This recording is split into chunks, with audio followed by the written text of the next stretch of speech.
González, conducción, quien les habla Fernando Fernández. RCR 750 y este es su programa Monitor de Derechos Humanos. Está en todas las plataformas digitales de rcr750.com, rcr.tv y RCR750. Y en YouTube, RCR750. RCR es la radio que se ve. Este programa, a su vez, tiene sus cuentas en Twitter, @DHMonitor, y la etiqueta Observa Atrocidades. También estamos compartiendo la etiqueta numeral Justicia para Venezuela. Una sola palabra, Justicia para Venezuela.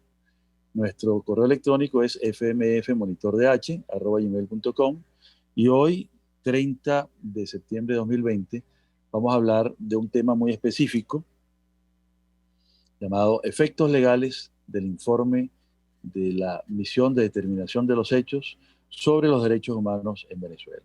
Este es un tema que desde el 16 de septiembre, cuando se presentó, ha estado como tendencia en las redes, como tendencia noticiosa, como fuente de debates y también como fuente de, reacciones, ¿no? De tal manera, pues, que estamos hablando de un tema de muchísima, pero muchísima actualidad.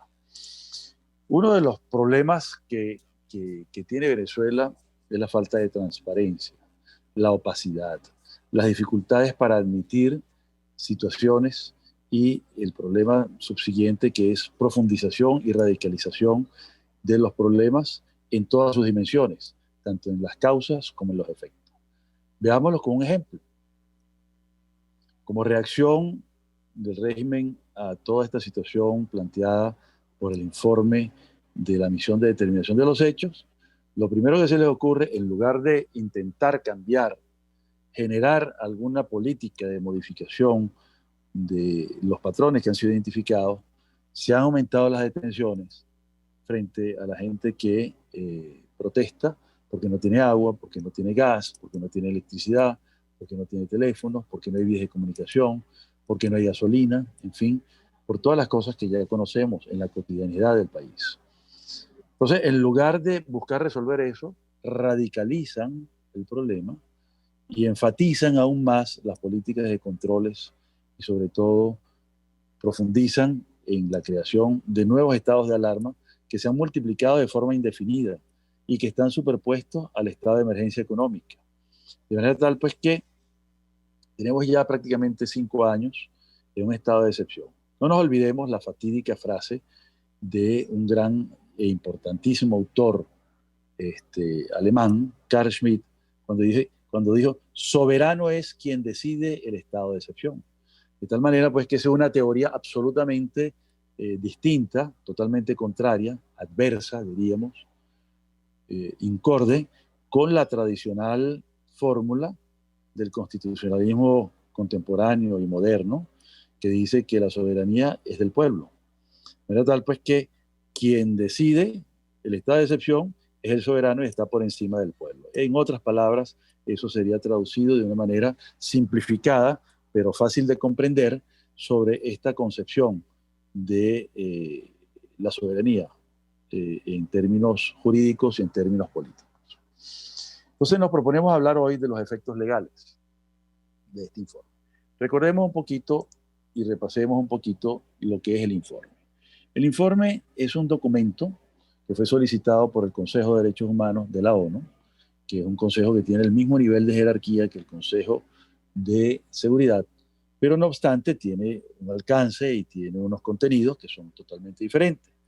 Mientras el Consejo de Seguridad procura la paz mediante el establecimiento de algunas medidas, incluso coercitivas, frente a situaciones que generan inestabilidad en el mundo y que son amenazas a la paz y que pueden constituirse en conflictos bélicos, conflictos armados, guerras, en otras palabras, dispone de una cantidad de medidas.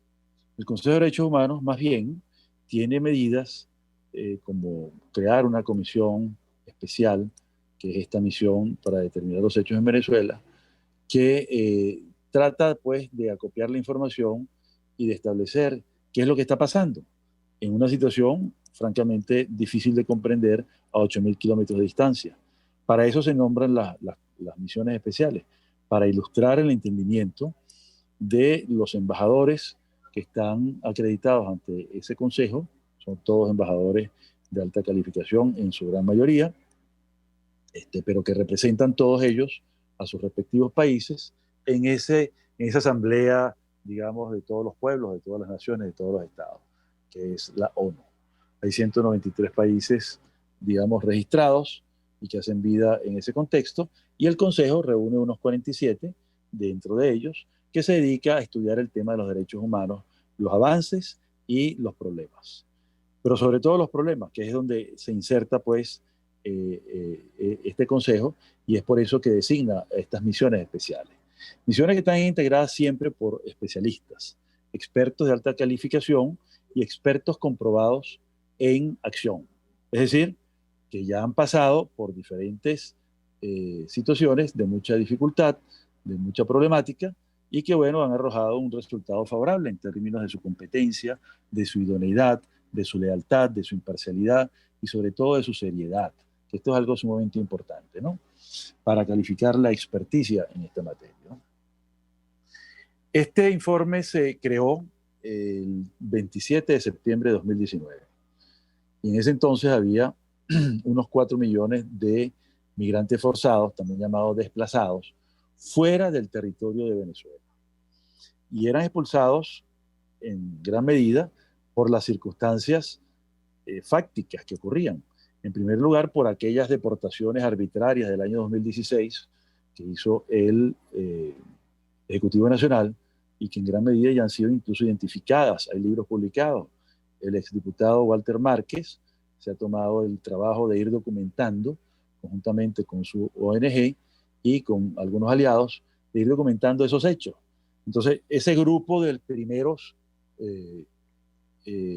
migrantes forzados son deportados arbitrariamente por el Estado venezolano, sin cumplir ninguno de los parámetros y ninguno de los estándares internacionales y sin respeto alguno por los derechos humanos y tampoco por los derechos de propiedad que estaban comprometidos en las deportaciones, porque se destruyeron casas, se destruyeron viviendas, en fin, toda una situación realmente dramática.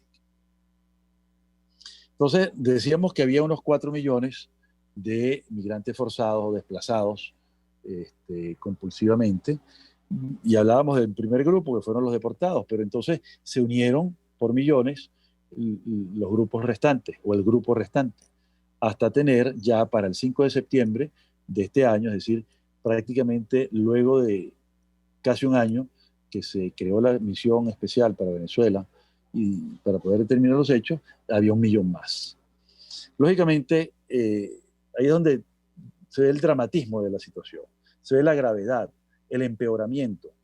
Inclusive eso ha ido empeorando durante la pandemia, que se supone pues que requiere unas medidas de mayor celo en cuanto a los derechos humanos, de mayor respeto al derecho humanitario y de mayor respeto a la legislación internacional, sobre todo en materia penal internacional, ¿no?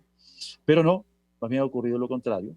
Estamos inmersos en una violación cada día más profunda, cada día más generalizada, y también se observan patrones sistemáticos y yo diría que hasta crónicos, ¿ok? Porque hay organizaciones que se dedican prácticamente nada más que a violar derechos humanos. Fíjense ustedes que dentro de todo, la semana pasada, la alta comisionada para los derechos humanos, que es una institución distinta al Consejo de Derechos Humanos, ella le rinde cuentas a la Asamblea General, pero sin embargo presenta ante el Consejo de Derechos Humanos un informe oral, un informe que además actualiza, ¿ok? Y esa actualización dio cuenta de más de 2.000 muertos por acción de los organismos de seguridad, entiéndase, organismos policiales, militares y de inteligencia, a ciudadanos cuya grado de violencia se considera pues que se trata de ejecuciones extrajudiciales, porque no ha habido enfrentamientos que sean comprobados ni comprobables, y tampoco ha habido una resistencia armada o bélica que ameritara un derecho de la defensa, por ejemplo, de los policías, los militares o los organismos de inteligencia que actuaron, ¿no? Sino simplemente aparecen una cantidad de muertos producto pues de el accionar de estas instituciones militares, policiales y de inteligencia.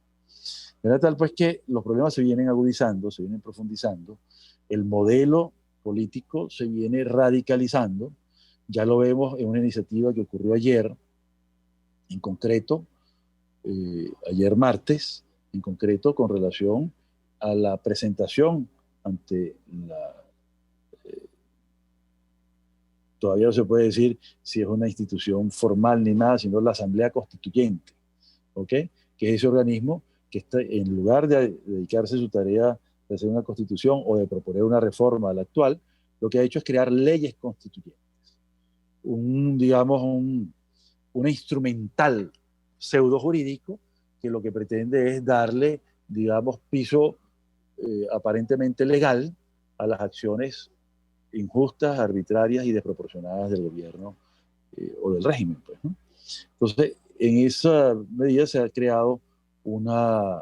presentado pues un proyecto de ley llamada antibloqueo, como si en Venezuela hubiese una guerra y en esa guerra hubiese un bloqueo militar, es decir, armas dispuestas en los puertos venezolanos, como ocurrió a principios del siglo XX durante el gobierno de Cipriano Castro. Recordaremos aquella famosa eh, situación del bloqueo militar naval que hubo para cobrar deudas al gobierno venezolano, deudas por las guerras del siglo XIX, ¿no? Deudas económicas. Entonces, se presenta esto como si fuese una situación idéntica, como si tuviéramos un bloqueo militar y hubiese, digamos, una incapacidad para acceder a los puertos, a los aeropuertos, a las costas, al territorio venezolano. Pero se juega un poco con las palabras. Recordemos que las palabras son poderosas. Las palabras, el verbo, el discurso, la narrativa, el lenguaje, el argumento y las falacias juegan aquí un papel muy importante para crear una percepción, para crear una imagen, para crear, mediante esta metáfora diabólica, una situación como si hubiera un bloqueo cuando no hay bloqueo. Entonces, bueno, volvamos al informe y sus efectos legales. Entonces, este informe, como les decía, es un informe enjundioso, un informe serio, tiene 443 páginas, es todo un documento. Tiene 8 capítulos, 2.105 párrafos, cada uno muy denso, muy concentrado, pero muy explícito, y también tiene 3.159 notas al pie de página. Notas al pie de página absolutamente ricas en información verificable. Esto es bien importante, porque no son datos al azar, ni datos arbitrariamente puestos allí, sino que son fuentes públicas creíbles. Entre las fuentes oficiales, donde dicen y publican documentos, por ejemplo, gacetas oficiales, o donde se dan declaraciones y se dan algún tipo de cadena, videos del propio régimen y así sucesivamente, y de sus actores, obviamente, ¿no? Entonces, vemos pues que son fuentes fidedignas, fuentes creíbles, ¿no? Lo interesante de todo esto es que se genera, digamos, mediante metodologías de tecnología de la información, metodologías bien acreditadas, metodologías bien evaluadas, incluso reconocidas por el derecho penal internacional y admitidas como pruebas en la Fiscalía ante la Corte Penal Internacional y llevadas a juicio inclusive, ¿no? Son tecnologías de la información que ya han pasado por la experimentación pues, a nivel forense y han podido comprobarse científicamente que se trata de mecanismos, herramientas, instrumentos, medios idóneos para dar cuenta de los hechos, ¿no? Y esto es realmente importantísimo, porque estamos, digamos, en la era, en la revolución digital, en la revolución de la información, ¿no?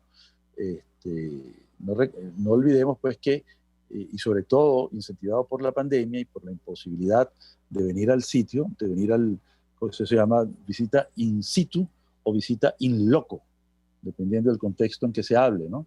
Pero se trata de venir al lugar, ante esa imposibilidad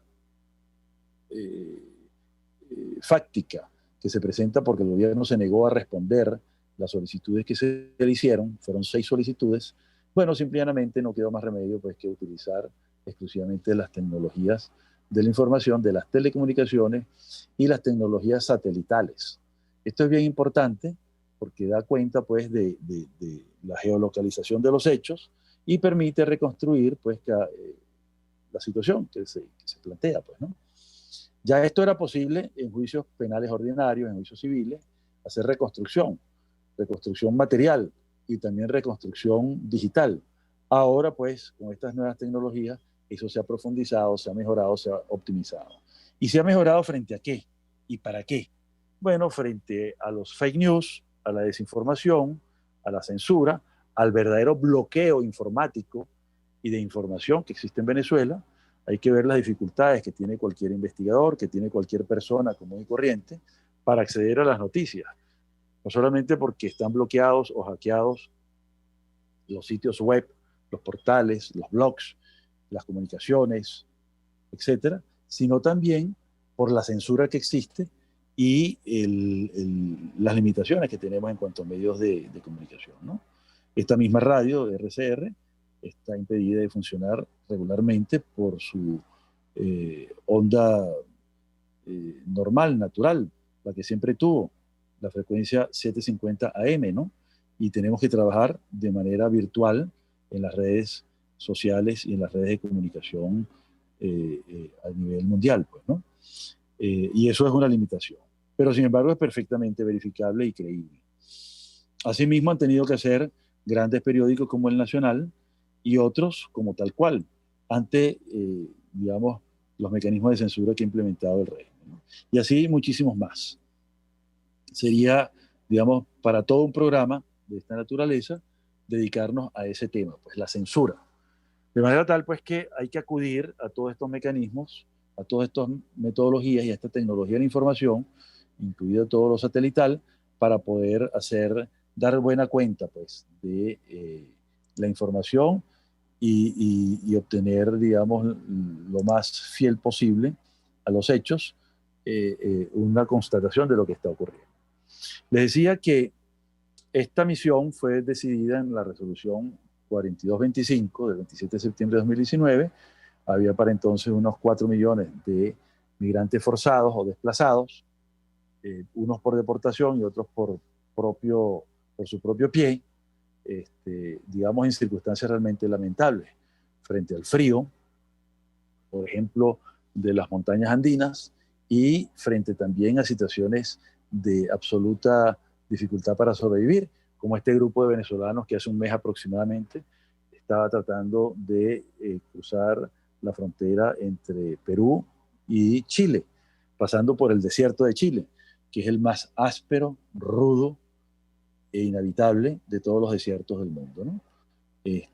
Con unas temperaturas absolutamente insoportables e imposibles de vivir en él, ¿no? Fueron rescatados felizmente, pero nos da una idea de que esta es una especie de nueva campaña admirable. Y más que una campaña, porque no es un tema militar, se trata de un éxodo admirable. Poder llegar a pie hasta, hasta Chile, ¿no? Eso ni siquiera la campaña admirable de Simón Bolívar lo logró. Para que nos demos cuenta de lo increíble y el motor que puede tener esta gente cuando se trata de buscar un mecanismo de supervivencia. Entonces, el mandato era recopilar información, asegurar la información, ¿verdad?, a los fines de la rendición de cuentas, y se le concretó su misión a determinar si había o no en Venezuela detenciones arbitrarias, que se llaman en el Estatuto de Roma encarcelaciones, si había o no desapariciones forzadas, si había o no eh, tortura y si había o no asesinato. En otras palabras, pues, 4 crímenes de los que están especificados en el artículo 7 del Estatuto de Roma de la Corte Penal Internacional como crímenes de lesa humanidad. Recordemos lo que es un crimen de lesa humanidad.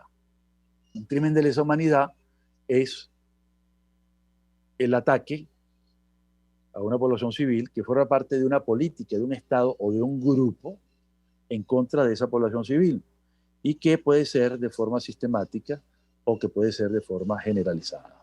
A veces ocurre, como es el caso de Venezuela, que es sistemática y generalizada. Sistemática porque corresponde a una organización, a una estructura, en este caso estructura estatal y estructuras paraestatales, por ejemplo los colectivos, ¿ok? Y eso nos da una dimensión bastante clara, pues, del ámbito en que se actúa. De otra parte, tenemos también que el mandato obligaba pues a esta misión a presentar un informe. La misión se constituyó formalmente ya con el presupuesto, con la oficina, con el lugar de trabajo, con los expertos, ya repito, ya contratados para el trabajo, porque tienen que ser expertos independientes y hay que seleccionarlos, pues, ¿no? Eso no es así que vente tú, ponte aquí, etcétera. No se trata de ningún mecanismo de los que usualmente se utilizan aquí en Venezuela, el nepotismo, el familiar, el leal, etcétera. No, el compañero de partido, no, nada de eso. Se trata de mecanismos de selección muy, pero muy rigurosos. Una vez que se constituye el equipo y se dota del presupuesto, empieza entonces el trabajo de acopio de la información. Les decía pues que hay mucha información disponible y mucha otra fue provista o proveída por ONGs, por individualidades, por expertos y muy importante por entrevistas. Entrevistas a víctimas, entrevistas a expertos, entrevistas con ONG y revisión de sus documentos para luego verificar si esto es cierto o no es cierto, ¿no? Y contrastar. Como sabemos, el régimen ha intentado todo tipo de, digamos, estrategias alternativas, diferentes, de distracción, mediante maniobras muy específicas y mediante desinformación, que es muy importante, ¿no? Al fin y al cabo, la mayoría de las estaciones de televisión que se ven en Venezuela por señal abierta, a ellas no tienen acceso la mayoría de los venezolanos, tiene solamente aquellos que están en los canales nacionales, ¿no? Pero no tienen acceso a los noticieros internacionales y noticieros internacionales que están absolutamente censurados, como por ejemplo CNN y muchos otros, ¿no? Y otros son casi que inaccesibles o poco conocidos para la mayoría. En todo caso, quienes no tengan televisión por cable o no tengan televisión satelital, que es la gran mayoría de los venezolanos, no tienen acceso a la información. Y los medios de información internacionales tienen que limitar su información porque tienen que hablar de lo que ocurre en todas partes del mundo, inclusive en la lengua de origen. Por ejemplo, la BBC transmite en inglés y la RAI italiana transmite en italiano y la emisora portuguesa también emite en portugués. De tal pues que es muy difícil que el venezolano común y corriente, el venezolano que no es políglota, tenga acceso a esta información de manera fidedigna. En conclusión, este es, digamos, una panorámica general sobre el tema de esta misión, sobre la misión a su vez y las tareas que tenía que realizar y sobre todo el alcance. En el siguiente segmento vamos a continuar hablando, por supuesto, ya de los efectos legales y sobre todo las consecuencias que tiene este informe y las que podría tener en ese espacio de tiempo que vamos a tener durante la media hora que nos toca, vamos a poder hablar de todos ellos, ¿no? Hasta ahora nos hemos limitado a identificar cuál es el alcance de la misión, se llama Misión de Determinación de los Hechos. Entonces, bueno, con esto damos punto final a este espacio y vamos a un intermedio y luego continuaremos para hablar de los efectos legales. Muchísimas gracias. Usted escucha Buen Provecho por rcr.tv, la radio que se ve. Sintonícenos a través de Periscope, @RCR750, la radio que se ve. Remodelaciones de casas, apartamentos, oficinas, fincas, interiores y exteriores con acabado profesional. Mundo de Remodelaciones. Nos adaptamos al presupuesto de nuestros clientes. Llama sin compromiso 414-032-5419. Mundo de Remodelaciones. Les saluda Andrés Velázquez y los invito cada miércoles a sintonizar un programa que aborda de cerca la actualidad política y social del país. Contigo, Andrés Velázquez. No te lo pierdas. Contigo, Andrés Velázquez, solo por RCR 750, la radio que se ve. Dosis Alternativa es una ventana abierta donde usted hallará respuestas a diversos temas de salud que nos preocupan. La distensión abdominal, muchas personas lo plantean como una enfermedad. Sin embargo, la distensión abdominal, más que una enfermedad o una condición, es un síntoma y es un motivo de consulta sumamente frecuente entre los pacientes que van al gastroenterólogo o que vienen a la consulta de gastroenterología. Dosis Alternativa les hace llegar de una manera sencilla y amena la orientación de profesionales que necesita para comprender y manejar correctamente situaciones de nuestro día a día. Los resultados del laboratorio tienen que ser interpretados con la clínica del paciente. Si bien es cierto, siempre es bueno hacerse exámenes médicos por lo menos una vez al año, también es bueno hacerse también la evaluación clínica, no solo hacerse el examen de laboratorio, sino también ir al médico internista, hacerse un chequeo general anual. Dosis Alternativa con Marilia García y Jackson Vargas, de lunes a viernes a las 9:30 de la mañana, solo por RCR, la radio que se ve. Cómo prevenir enfermedades, cómo actuar en casos de emergencias médicas, cómo mantener una buena calidad de vida. Todas estas interrogantes tienen su respuesta en RCR Salud. Todos los domingos, con el Dr. José Eduardo Troconis, comparte con nuestros oyentes notas de bienestar físico, salud mental y social para el buen desarrollo del ser humano. RCR Salud, todos los domingos a las 10 de la mañana. Por RCR. RCR 750 AM, porque lo bueno une. Los grandes temas se debaten en la mesa. Buen provecho por rcr.tv, la radio que se ve. Y síganos en Twitter, @RCR750. Muy bien, volvemos de nuestro pequeño entreacto y digamos vamos a entrar entonces en la segunda parte de nuestro programa, ¿no? Titulamos el programa como Efectos Legales del Informe de la Fact Finding Mission, o como se dice en castellano, Misión de Determinación de los Hechos.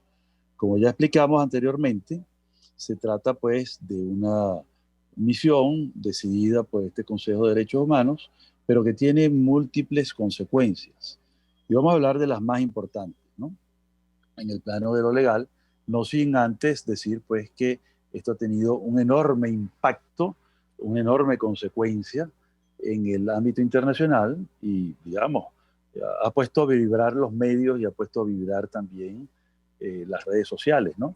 Durante 2 semanas esto ha sido una tendencia constante en la materia, porque, digamos, hay muchas víctimas que se han sentido, digamos, interesadas en esta materia, y hay un público general que está a la expectativa de poder entender qué es lo que pasa en Venezuela. No nos olvidemos que el régimen tiene sus estrategias muy eficientes para ir neutralizando cualquier información veraz que se produzca, y entonces la distorsionan, la voltean, la ponen patas arriba, la ponen al revés o simplemente la ocultan, ¿no? Pero en este caso, pues, que ha habido una tendencia tan fuerte, equivalente a lo que pudiera ser una empresa de estas que se dedican a hacer bots o robots para poner a circular noticias falsas, ¿no? Pero en este caso son ONGs e individualidades que se han dedicado a dar una información lo más fiel y apegada a los hechos posible, ¿no? Y nos concretamos entonces en los efectos que tiene este informe. Ya el tema institucional es sumamente importante, el tema político, el tema comunicacional, ya se trata de un hecho notorio, ya el mundo sabe, ya el mundo se enteró, ya están los documentos disponibles, no solamente en inglés, que es como surgen al principio, sino también en castellano, de manera tal pues que el mundo entero puede conocer qué es lo que descubrió este consejo, esta misión especial de expertos independientes, ¿no? Entonces vamos a los efectos legales. El primer efecto legal es ante el Consejo de Derechos Humanos. Ya vemos pues que dentro del orden público internacional, este consejo tiene una misión muy importante.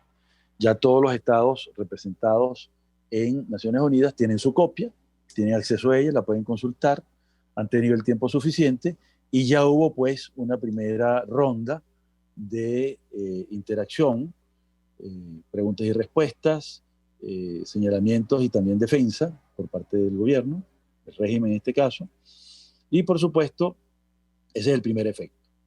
Y lo que esperamos de allí es que se prolongue el mandato. Y no solamente que se prolongue, sino que se busque aproximar aún más al mayor número de víctimas, como por ejemplo trasladarse a Colombia la misión, de manera tal que pueda, digamos, acopiar más información, tener más entrevistas con víctimas, algo así como lo que pasó con Myanmar y Bangladesh. Para que se entienda un poquito esto, es interesante explicar, recordar, que siendo Myanmar un país controlado por militares y con un gobierno títere civil, una señora, la presidenta, sin embargo, pues han desplegado una política absolutamente lesiva a los derechos humanos contra la población musulmana de la etnia Rohingya. Los Rohingya han sido expulsados de forma arbitraria, han sido deportados forzadamente, con todo tipo de violencia y con todo tipo de arbitrariedad. Entonces, siendo Myanmar un Estado no parte del Estatuto de Roma, sin embargo, se estableció una misión de determinación de los hechos en el año 2017 en Bangladesh, es decir, el país vecino, donde estaba agolpada toda esa población de manera realmente sufriente, ¿no? Estaba en campamentos para refugiados, no olvidemos pues que son refugiados y así los considera pues Naciones Unidas.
Tuvimos un pequeño percance tecnológico, nos quedamos sin servicio extrañamente durante unos minutos, pero vamos a continuar con los efectos legales y vamos a apurar un poco el paso, ¿no?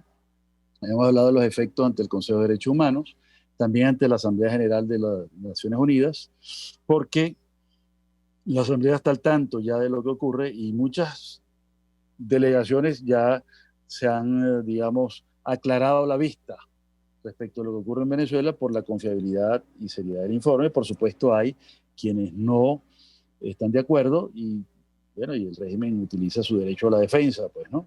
Para contrarrestar y para desdecir, pero lógicamente yo creo que ya la información es más creíble desde el punto de vista del informe que la que puedan decir de manera interesada, de manera comprometida, el régimen en su propia defensa, ¿no? También ante la oficina, ante el Consejo de Seguridad. El Consejo de Seguridad tiene que haber recibido este informe y eso le da, digamos, una dimensión distinta al tema, porque ya el Consejo de Seguridad ha hecho 2 sesiones extraordinarias sobre Venezuela. Uno sobre el tema de la corrupción y su vínculo con la violación de derechos humanos, muy importante, que se dio el año pasado, y uno anterior sobre la situación migratoria. De tal pues que ya el Consejo de Seguridad está viendo este tipo de temas, ¿no? Y lógicamente los integrantes están viendo la situación y cómo va agravándose, cómo va profundizándose, cómo va empeorando la situación. También los relatores especializados de la ONU pueden tomar nota de los hallazgos del informe, de los expertos, quiero decir, en la medida pues que se confirman todas sus preocupaciones. Recordemos que el relator contra la tortura, el relator contra las desapariciones forzadas, el relator sobre detenciones arbitrarias, el relator sobre asesinatos o ejecuciones extrajudiciales, ya han preparado cada uno por su lado algunos informes sobre el caso de Venezuela. Claro, dentro del conjunto de tareas que ellos tienen, pero este informe creo que hay algunos hallazgos que van a ser de su interés y que van a confirmar lo que ya ellos han venido trabajando de manera fidedigna. Y no se puede decir que no son, digamos, instituciones serias, pues que ya vienen de un tiempo atrás tramitando y documentando todos estos hechos. También tiene impacto en la comunidad internacional. De esta manera, pues los países que han legislado en sus respectivas jurisdicciones algún tipo de medidas llamadas sanciones internacionales o designaciones para llevar a cabo pues la tarea de alertar a sus ciudadanos acerca de tales o cuales situaciones, tales o cuales personas, respecto pues a que se impida por sus vínculos corruptos, por la violación de derechos humanos o por el tráfico de drogas, etcétera, etcétera, se impida su acceso a los mecanismos financieros, los mecanismos comerciales y los mecanismos de uso del dinero de ese país ante los riesgos pues de que eso vaya infectando el sistema económico de ese país si lo permitiere de manera libre. Ahora bien, y aquí viene quizás el plato fuerte de los efectos legales de este informe, ¿no? En primer lugar, hay un llamado claro, muy directo, explícito y diáfano hacia las autoridades locales. Las autoridades locales son las que tienen en primera mano la obligación de oír este informe y de empezar a abrir averiguaciones en todos los órdenes, pero sobre todo en materia penal, respecto de las situaciones que se dicen allí. No olvidemos que son crímenes y que algunos de ellos podrían ser tramitados ante la jurisdicción local, como es el caso de la tortura, como es el caso de la desaparición forzada y como es el caso de los homicidios calificados. Aquí se califican como homicidios con alevosía, con uso y abuso de la fuerza, ¿no?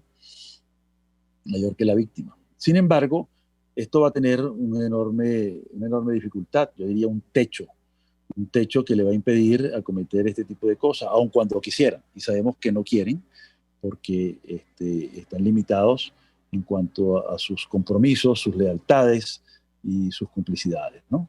Entonces, la jurisdicción local, además, carece de un instrumento importantísimo, que es la concepción de una doctrina llamada doctrina del dominio del hecho, que es la que se tramita ante los tribunales, ante la Corte Penal Internacional, y es la que tiene validez en cuanto a la interpretación jurisprudencial se refiere.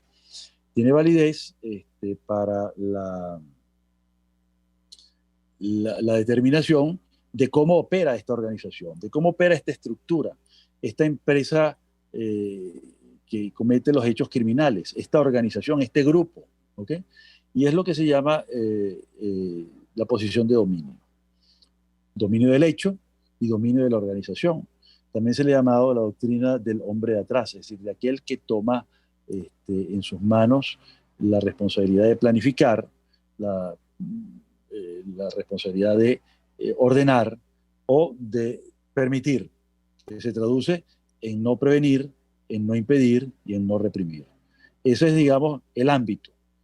Acá en Venezuela tenemos una doctrina sumamente limitada, la del agente determinador o la del autor intelectual, que no habla de la organización, porque son organizaciones que obedecen, digamos, a un plan predeterminado y a unos medios. Ese plan, que son los fines que se persiguen, por ejemplo, conseguir más poder, retener el poder que se tiene, obtener lucro ilícito mediante actos de corrupción o complicidad con delincuencia organizada y así sucesivamente, ¿no? Entonces, esa doctrina, al carecerla acá, aunque quisieran tramitar como si fuese posible hacer un ejercicio de analogía, cualquiera de estos delitos que mencioné por la legislación local, les va a costar mucho llegar hasta, digamos, todas las líneas de mando, no solamente las superiores, sino las intermedias, ¿no? Entonces, ¿qué es lo que hace regularmente ante estas situaciones graves de criminalidad atroz que se cometen en Venezuela? Bueno, ponen allá a un civil o un soldado o a un policía raso, o si no un cabo y máximo un sargento, es decir, personas sin la capacidad de decidir, sino lo que tienen es una limitación que es el actuar según se lo permitan o según se lo ordenen. Entonces, la cadena de mando está excluida. Por esa razón, aunque quisieran, ya sabemos que no quieren, tampoco pueden llevar a cabo estas investigaciones por las limitaciones en el campo legal y en el campo doctrinario. Pues. El otro efecto legal que tiene este informe, y de alguna medida el informe llama la atención sobre este asunto, es sobre la jurisdicción universal. La jurisdicción universal es sumamente importante porque es la capacidad que tienen algunos estados, Venezuela no la tiene, de llevar a cabo juicios. Primero investigaciones, obviamente, ¿no? Pero juicios respecto de hechos atroces que se cometan en cualquier parte del mundo, independientemente de la nacionalidad de las víctimas e independientemente de la nacionalidad de los victimarios. Entonces, eso para que lo tengamos más o menos claro, es la capacidad que tiene, por ejemplo, el Estado español, y lo vimos representado en aquel famoso juicio contra Pinochet, que se abrió, que lo determinó la Sala de lo Penal del Tribunal Supremo Español, y permitió entonces ejecutar una orden de detención extraterritorial, transfronteriza. Y justamente esta es la dimensión de la jurisdicción universal, que no tiene límites fronterizos, donde ese concepto sacrosanto de la soberanía, de que solo los tribunales del territorio tendrían competencia y jurisdicción plena para conocer de los hechos que se cometan en su propio territorio, y esa doctrina fue abandonada hace unos cuantos años. Y fue abandonada en los años 60, fue previamente establecida, pero se ejecutó en los años 60 en el famoso juicio a Adolf Eichmann. Recordemos que Adolf Eichmann cometió sus crímenes en Europa, básicamente en Alemania, pero de toda Europa sustrajo, secuestró gente y la llevó en camiones de ganado para los campos de trabajo forzado, más o menos unos 6 millones de personas, y los campos de exterminio. Estamos hablando de unos 11 millones de personas, ¿no? Que fueron exterminados. En los campos de trabajo murió también mucha gente, pero ya por extenuación, por agobio, por cansancio y por mala alimentación, obviamente, desnutrición, ¿no? Entonces, fue juzgado en Israel. Hubo ahí un secuestro, un hecho que ha sido muy comentado, muy discutido, muy criticado, pero que fue una realidad, ¿no? Y de esa manera, forzadamente, se dio origen pues, a la implantación de esa jurisdicción. No obstante, pues la crítica, ya hoy en día eso no se puede hacer. Eso no se puede hacer, se puede realizar, hay que acudir a los mecanismos clásicos de la extradición. Y por cierto, tanto la jurisdicción universal como la del Estatuto de Roma tienen mecanismos para la extradición y también para la entrega de personas que están bajo evaluación. Me refiero al Estatuto de Roma de la Corte Penal Internacional. Y el otro llamado, el otro aldabonazo que da el informe FFM o de la misión de determinación de los hechos es ante la justicia penal transnacional. ¿Qué quiero decir con esto? Que también señala grandes actos de corrupción. Eso es lo que se llama la gran corrupción en cantidades descomunales. Ya sabemos que se habla de unos 300.000 millones de dólares y es una estimación a lo mejor muy modesta, porque aquí se administraron más de un billón con B alta, ¿ok? 12 ceros, 1 millón de millones de dólares, ¿ok? Solamente por ingresos petroleros, sin contar las otras fuentes de ingresos que pudo haber. Pero por ingresos petroleros fue más de 1 billón. Entonces, los actos de corrupción, el malgasto, el despilfarro, eso en alguna medida estaría cubierto por la jurisdicción penal transnacional, que es la que tienen ya los estados respecto de delitos transnacionales como el soborno transnacional y la delincuencia organizada transnacional. Para ubicarnos en un hecho concreto, el juicio de extradición en Cabo Verde, que no se está haciendo por el mecanismo tradicional de las extradiciones de Estado a Estado, sino con el mecanismo de los tratados que están especificados. Y lo último es lo más conocido.